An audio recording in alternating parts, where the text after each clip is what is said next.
So warm greetings, and I hope this finds you well and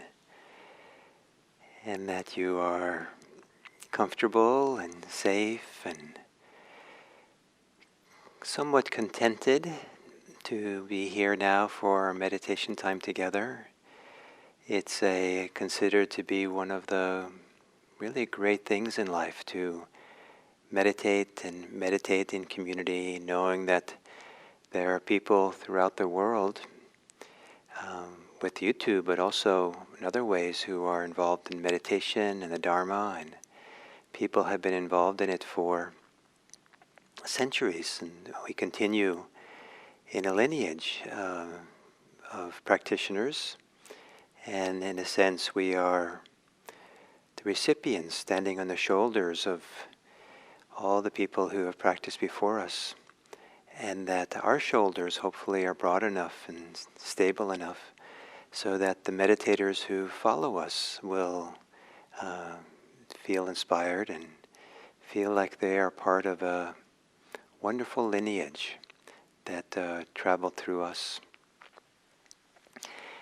So there's an ancient teaching that faith or confidence is, or refuge maybe, is like a magic stone that if dropped into muddy waters, it immediately clears the muddy water. So the mud just settles out. And in the same way, the faith in the Dharma, faith in the practice, faith in oneself in the practice, the confidence that comes along with that, when we evoke it or touch it or let it drop really deep inside, settles the places of doubt, worry, distress, settles the places where we feel like we're lost or that the world doesn't make any sense or there's no way forward. And all these ways in which we kind of have this centrifugal force away from ourselves, when we drop faith into our hearts, faith or confidence, the Dharma in, then something that is extra within us, extra agitation, gets settled, gets reassured. And one of the functions of refuge is a deep inner reassurance, to have a sense of assurance. And wonderfully, the word for assurance can also, in Pali, can also mean breathing or breathing easily. And so to really connect the sense of assurance, of faith, of real sense of being settled in our confidence with our breathing is kind of to the point, to be able to come not to some abstract idea of confidence or faith, but a way of being that allows us to breathe easily, at ease. So to begin this process of meditation, assuming a posture that gives you both a sense of ease, but also expresses confidence, the body expresses a sense of assurance, even if the rest of you doesn't feel that. And to then gently close your eyes in a way that maybe for you is friendly, caring, loving. Take some deeper breaths than usual. The life-living air, oxygen comes in, filling your lungs. And then as you exhale, to relax your whole body. Taking a deep breath in, maybe 3/4 full. And as you exhale, release the whole body in some way. maybe as if all the edges of your body are released outwards into space, or the places where you touch your chair or your cushion, the floor. You release yourself into the support.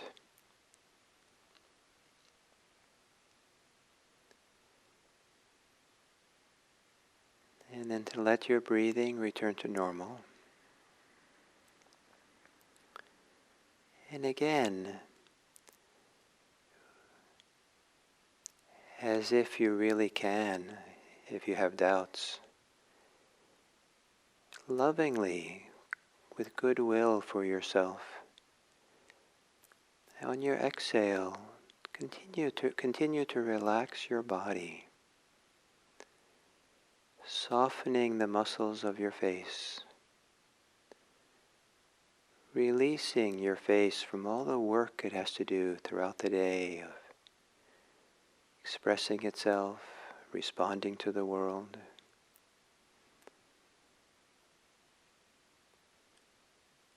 So the muscles of the face fall away from the bone.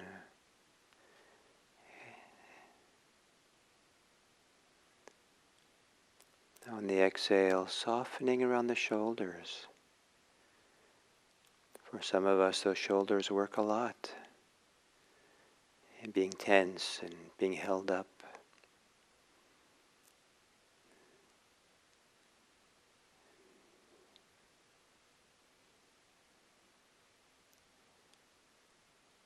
And to soften the belly.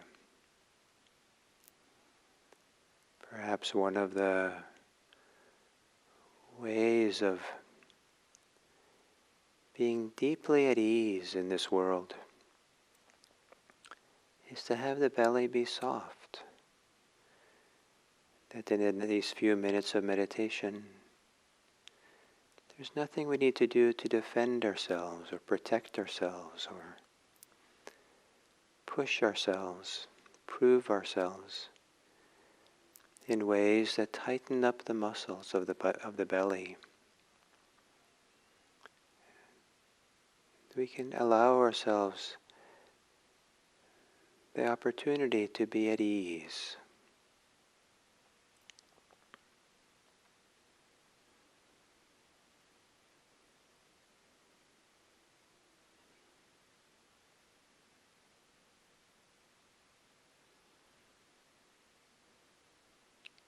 And if you have some degree of confidence or faith or assurance in this practice of meditation, even if it's quite difficult for you, sometimes when it's difficult for people, they're actually getting the most benefit from it. To have faith, whatever your faith is, see if you can drop it into the waters of your heart. And as that stone of faith drops, see if there can be one more big feeling of release and relaxation. Here, now.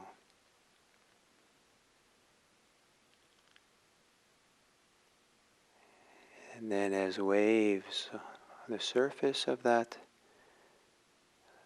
body of water is your breathing. Gentle waves that move across the water. And in a sense, your body, your mind, your awareness floating on the waves of breathing up and down, expanding and contracting.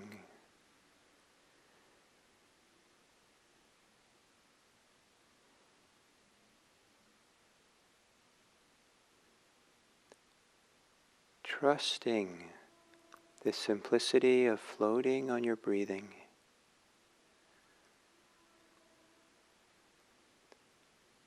In trusting yourself to breathing as if it's the only thing to do for now.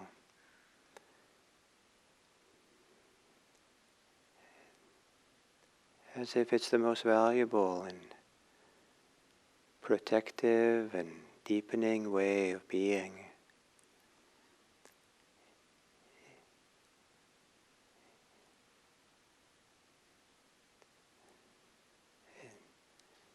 Is to rest in the rhythm of breathing in and breathing out.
Maybe for the next 3 breaths, you can relax your body further, release, and release the grip of your thinking. Soften in the mind.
And then as we come to the end of this sitting,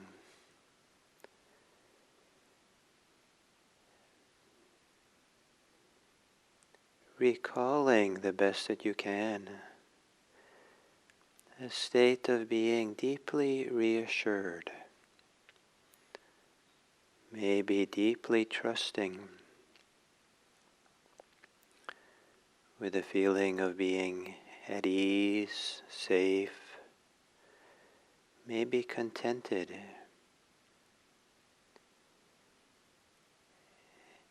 and maybe with remembering those feelings of a time of such deep reassurance. To breathe with that, breathe through it for 2 or 3 breaths.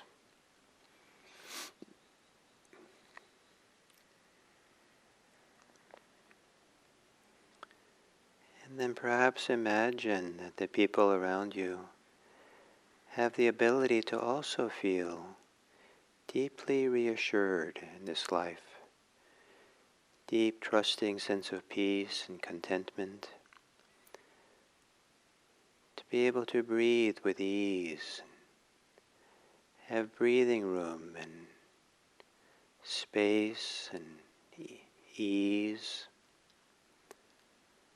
And imagine how good it would be for others all around you, throughout the world, to breathe this way, to feel this way. And perhaps from the depth of your heart you can wish it were so. An open-handed, open-minded wish, without questioning it or doubting it, or it's just a simple wish. May all beings be at ease. May all beings breathe easily, have breathing room. May all beings feel safe and reassured.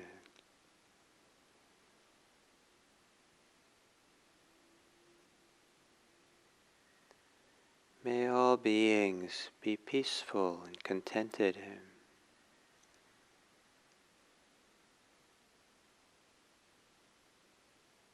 May all beings be free, without oppression or hostility.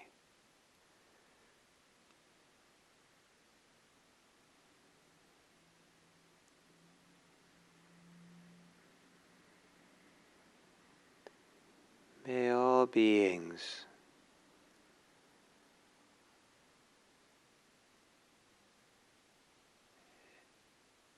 be deeply reassured of their place here on this planet, harmonious, peaceful, contented, so they too may live for the benefit and welfare of all beings. May all beings be free, and may all beings live in mutual respect and care.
So allow me to make an announcement at the beginning of this talk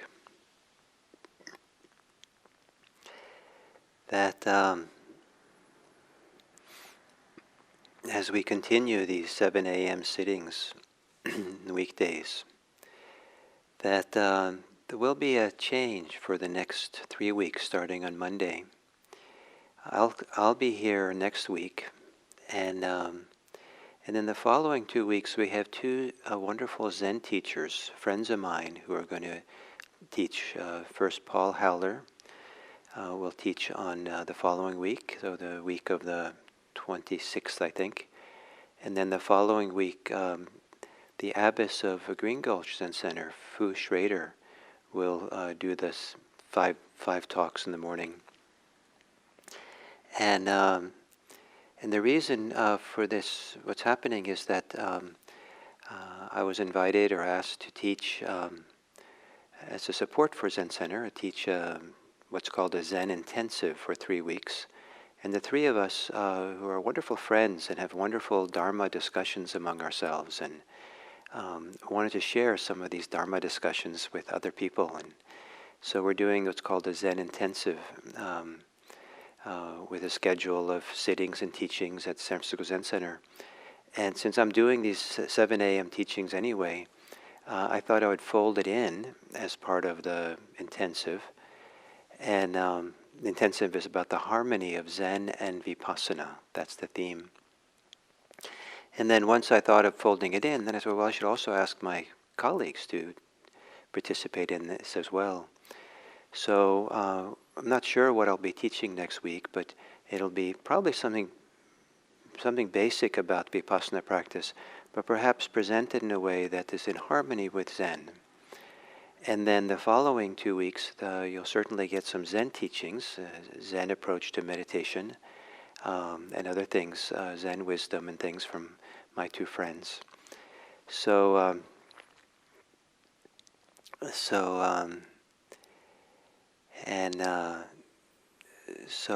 anyway, so you can expect that change, and some of you might want to participate in the Zen intensive, the harmony of Zen and Vipassana that San Francisco Zen Center is offering. And I think that today is the last day to sign up if you want to be part of that.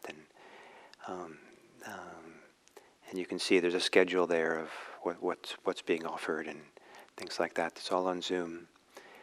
So thank you.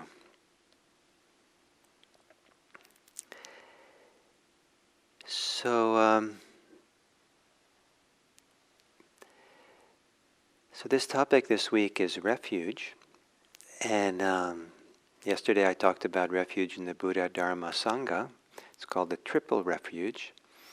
And one of the peculiar things, if you study the ancient teachings of the Buddha, he never actually actively suggests that people should go for refuge.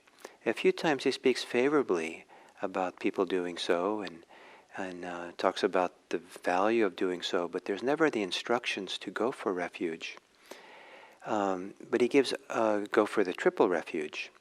He does give instructions for a different kind of refuge than the triple refuge.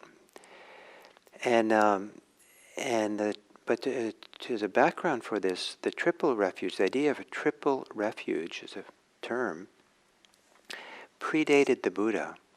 It was a custom in ancient India to have the triple refuge in 3 of the gods of the Indian pantheon. And so ancient texts talk about this triple refuge that people would do and going for refuge in the ancient gods.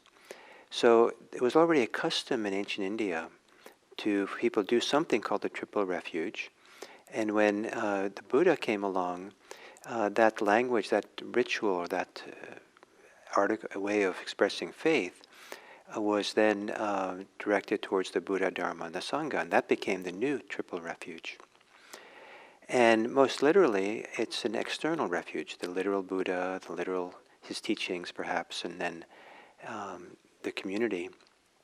And as I said yesterday, it can also be an internal refuge. We can find what corresponds to that within ourselves. Now, when when the Buddha gave instructions for refuge, he gave on one place, it's a very significant place, right near the end of his life. He knew he was dying, so his teachings now became particularly significant. And he said, gave the instructions, make yourself, dwell, abide with yourself as an island, with yourself as a refuge, with no other refuge. With the Dharma as an island, with the Dharma as a refuge, with no other refuge. And the metaphor of an island, the metaphor for an island is that of a place that's safe from the floods and swirls of the world. The floods, the strong currents, the strong waves, the strong tides. Like I hear on the coast here, you can't really go swimming very many places in the ocean because of the strong rip currents that exist. So an island is a place of safety. So make yourself a place of safety. Make a refuge of yourself. And then he goes on to say, do the same thing with the Dharma, with no other refuge. And the only way to kind of harmonize these two statements is that the self and the Dharma are somehow becoming the same. The Dharma isn't out there, but the Dharma is found somehow in oneself, with oneself. And it's a very strong affirmation of one's own personhood as a place of practice and a place of religious value, and to call this person that you are the place of the Dharma itself, is an affirmation. And that often is not captured so well if we emphasize too much the Buddha's teachings on not self. Teachings on not self, teaching on emptiness, sometimes involve a kind of, as profound as they can be, to overemphasize sometimes dismisses the ordinary phenomenological world that we live in, the ordinary experiences of how we are and how we live. And I've seen plenty of people dismiss the value of their emotions, their intentions, their own safety sometimes, and well-being, their health, by overemphasizing that there's some idea that there is no self, or everything is empty, or something like that. And but here we have the Buddha at the end of his life saying, make yourself a refuge, make yourself an island, a place of safety. And then he asks a rhetorical question. He says, well, how do you do this? And then he explains. He says you do it by practicing the 4 foundations of mindfulness.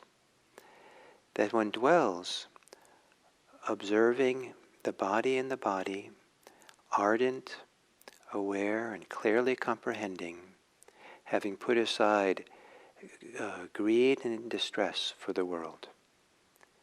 One abides, observing feelings and feelings, ardent, aware, and clearly comprehending, having put aside greed and distress for the world. One abides, observing mind in the mind, ardent, aware, clearly comprehending, having put aside greed and distress for the world.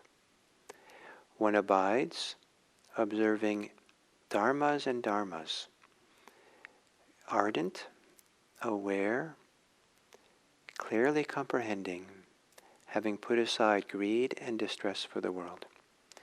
So here, the way to make oneself a refuge, the way to make the Dharma the refuge, is the practice of mindfulness. There's something about mindfulness is the real refuge. Mindfulness is the place that we really find our safety. And part of the task of mindfulness is to do it long enough, dedicated enough, sincerely enough, to discover how it provides a tremendous place of safety, of assurance, of value, of wisdom, and of freedom. And And so it isn't pointing, even though the Buddha is pointing to self, it isn't the conventional idea of self and what we identify as a self or self-identity or conceit, but rather it's what opens up when we have this powerful form of awareness. And it isn't that awareness is the self, but it's almost as if awareness is the closest thing that to taking refuge in self, taking refuge in the Dharma. Take refuge in your awareness. But not awareness kind of in the abstract, but awareness that arises out of or is established in the body, in our feelings, in our mind and mind states, and in the Dharma, in the Dharmas, which here in this context, Dharma means the mental processes of our inner life. So there's a clear grounding, a clear connection to the specificity of our life, the details, what's actually going on within us and around us. Really be aware of that, to be established in it.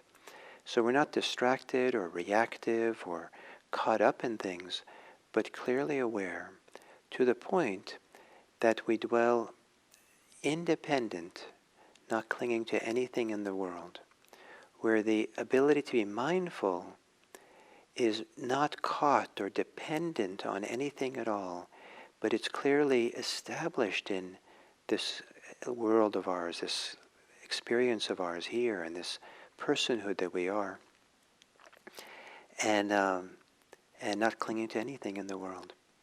So this is how we make ourselves a refuge, is by being aware. And the word refuge, sarana, S-A-R-A-N-A, is one of the most powerful expressions of faith, of assurance, of trust, of confidence, that religious confidence, religious inspiration, a kind of sense of religious enthusiasm that I think that Buddhism really honors and has a place for. And to have all that kind of religious feeling, if you will, faith, associated with awareness, and not to gods outside of us, which was the custom before the Buddha. There's not a savior out there who's going to save us, protect us, but there's something here within ourselves that is the protection, that is the savior, that is the place of safety. And so we do that through practice. It's not wishful thinking, but by practicing the four foundations of mindfulness, the practice of mindfulness. And that includes anapanasati that we just finished going through. So this is another way in which the Buddha talked about refuge. And then we'll continue with other ideas of refuge, this wonderful spiritual quality that supports our practice. We'll continue with that tomorrow. So thank you.